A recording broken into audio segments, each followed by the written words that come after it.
Change yourself and not the world. Long ago, people lived happily under the rule of a king.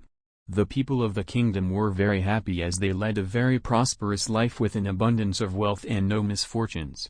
Once, the king decided to go visiting places of historical importance and pilgrim centers at distant places.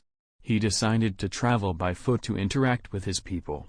People of distant places were very happy to have a conversation with their king. They were proud that their king had a kind heart. After several weeks of travel, the king returned to the palace. He was quite happy that he had visited many pilgrim centers and witnessed his people leading a prosperous life. However, he had one regret.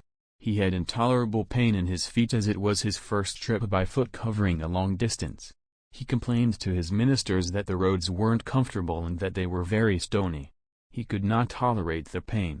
He said that he was very much worried about the people who had to walk along those roads as it would be painful for them too. Considering all this, he ordered his servants to cover the roads in the whole country with leather so that the people of his kingdom can walk comfortably. The king's ministers were stunned to hear his order as it would mean that thousands of cows would have to be slaughtered in order to get sufficient quantity of leather. And it would cost a huge amount of money also. Finally, a wise man from the ministry came to the king and said that he had another idea. The king asked what the alternative was.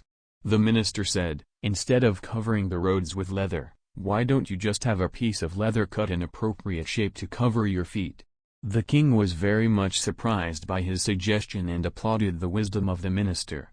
He ordered a pair of leather shoes for himself and requested all his countrymen also to wear shoes. Moral: instead of trying to change the world, we should try to change ourselves.